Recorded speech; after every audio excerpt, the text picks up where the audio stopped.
Hello दोस्तों, स्वागत है आप सभी का हमारे चैनल देव क्लासेस में। आज हम बातचीत चैप्टर का क्वेश्चन आंसर देखने वाले हैं, सब्जेक्टिव क्वेश्चन आंसर। ठीक है, तो पहला क्वेश्चन यहाँ पे है। पहला क्वेश्चन कहता है कि अगर हमें वाक शक्ति ना होती तो क्या होता। ये चैप्टर के आधार पर है सारे क्वेश्चन। ठीक है, तो हम आंसर क्या लिखेंगे इसका कि अगर हमें वाक शक्ति ना होती तो ये समस्त संसार गूंगी प्रतीत होता, सभी लोग चुपचाप एक कोने में बैठे रहते, हम अपनी दुख भावनाओं ना तो दूसरे को बता पाते ना ही दूसरे को सुन पाते। ठीक है, ये आपका पहला क्वेश्चन हो गया। चलिए दूसरे क्वेश्चन पे चलते हैं। बातचीत के संबंध में बेन जॉनसन और एडिशन के विचार क्या है। ठीक है, तो क्या है कि बेन जॉनसन का विचार है कि बोलने से ही मनुष्य के रूप का साक्षात्कार होता है। वहीं एडिशन का मानना यह है कि असल बातचीत सिर्फ दो व्यक्तियों में ही हो सकती है, कोई तीसरा व्यक्ति आने पर स्वरूप बदल जाता है।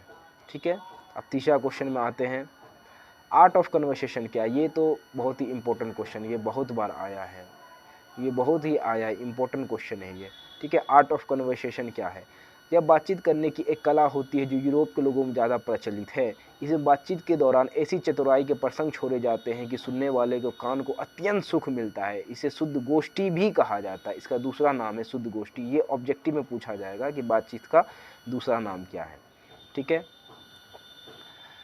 अब चौथा क्वेश्चन है कि मनुष्य के बातचीत करने का सबसे उत्तम तरीका क्या है। तो मनुष्य के बातचीत करने का सबसे उत्तम तरीका है कि अवाक होकर अपने से बातचीत करना। इसका अर्थ है कि व्यक्ति अपने भीतर ऐसी शक्ति पैदा करे जिससे वह स्वयं संवाद कर सके और अपनी वाणी पर नियंत्रण रखे, और यही बातचीत करने का सबसे उत्तम तरीका होता है। ठीक है, चलिए पाँचवें क्वेश्चन पे यहाँ पे सप्रसंग व्याख्या करने वाला है।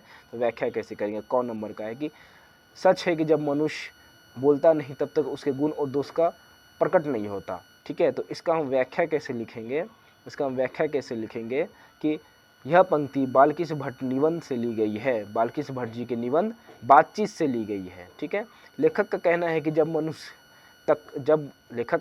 कि जब इंसान चुप रहता है तब उसके असलियत का पता नहीं चलता है, लेकिन बोलते ही उसके स्वभाव और चरित्र का पता चलता है। जब मनुष्य कुछ बोलता है तभी ना उसके गुण और दोष का पता चलता है, वरना उसके स्वभाव का कुछ पता चलेगा नहीं ना। यही इस लाइन में कहना चाहता है और इसका व्याख्या हम इस तरह करेंगे। चलिए अब ख नंबर कि हमारी तरीके मनोवृत्ति प्रतीक्ष नए नए रंग दिखाती है। वो परिचयात्मक संसार का एक बड़ा भारी आईना है जिसमें जैसी चाहो वैसी सूरत देख लो, कोई असंभव बात नहीं है। ठीक है, तो इसका व्याख्या हम इस प्रकार लिखेंगे कि इस पंक्ति का अर्थ है कि मनुष्य का मन बहुत ही चंचल होता है और दुनिया छल कपट का प्रतिबिंब है। अगर हम अपने मन को एकाग्र कर ले तो हम संसार की असलियत को समझ सकते हैं और दुख में सुधार ला सकते हैं। ठीक है, तो इस तरह आपका क्वेश्चन ख़त्म होता है, क्वेश्चन आंसर। इसके बाद में VBI ऑब्जेक्टिव इसका करवा दूंगा, VBI ऑब्जेक्टिव इसका मैं करवा दूंगा। देखो दोस्तों, मैं एक बात बता दूँ कि मैं अपने चैनल पे मुश्किल से 4 से 5 मिनट का वीडियो बनाता हूँ और उसमें 4 से 5 मिनट में एक कॉन्सेप्ट में क्लियर कर देता हूँ और 2 से 3 पार्ट में पूरा चैप्टर ख़त्म हो जाता है। अगर आपको हिंदी में 100 में 100 लाना है तो हमारे चैनल से जुड़े रहे, क्योंकि मैं पूरा हिंदी का पढ़ाऊँगा, पूरा हिंदी का मैं पढ़ाऊँगा आपको। ठीक है, यही 4 से 5 मिनट, बस यही 4 से 5 मिनट। और एक मज़ेदार बात ये है कि मैं नोट्स फ्री में देता हूँ, नोट्स में फ्री में देता हूँ, कोई शुल्क नहीं।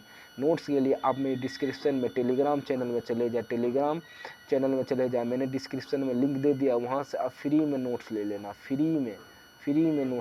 कोई शुल्क नहीं, नो शुल्क, नो फी। ठीक है, तो फ्री में नोट ले लेना। ठीक है, अगर आपको ये चैनल अगर पसंद आया कि यहाँ से मेरी तैयारी हो सकती है तो चैनल को सब्सक्राइब कर दे, और चैनल पे आप नए हैं तो एक लाइक करके चैनल से जुड़े रहे। ठीक है, मिलते हैं नेक्स्ट वीडियो में इसके VBI ऑब्जेक्टिव क्वेश्चन पे।